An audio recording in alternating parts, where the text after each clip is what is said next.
नमस्कार, আপনারা দেখছেন জিসি নিউজ। भारत का चिंतन है, राम भारत की प्रतिष्ठा है, राम भारत का प्रताप है, राम प्रवाह है, राम प्रभाव है, राम नेति भी है, राम नीति भी है, राम नित्यता भी है, राम निरंतरता भी है, राम विभु है, विशद है, राम व्यापक है, विश्व है, विश्वात्मा है। চলছে লোকসভা নির্বাচন। আগামী 13ই মে ভোট বীরভূমে।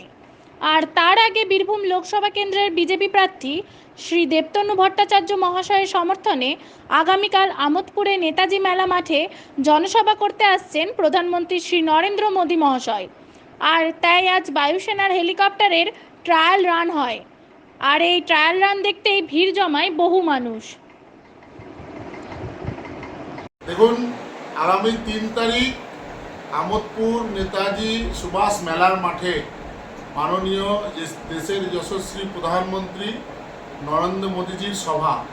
তারই জন্য আজকে আমোদপুরের যে হেলিপ্যাড করা কাজ চলছে সুভাষ মিলের পাশে, সেখানে এই বায়ুসেনার হেলিকপ্টার তারা ট্রায়াল রান করছে।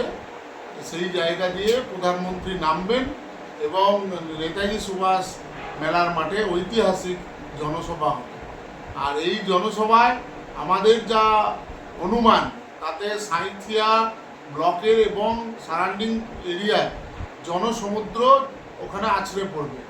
আর এই জন্য আমরা প্রত্যেক সাঁইথিয়া ব্লক এবং সাঁইথিয়া, আমোদপুর, লাভপুর যে পার্শ্ববর্তী এলাকা আছে সকল মানুষের কাছে আগ্রহ প্রকাশ করছি যে আপনারা মোদিজির সভায় দলে দলে যোগদান করুন।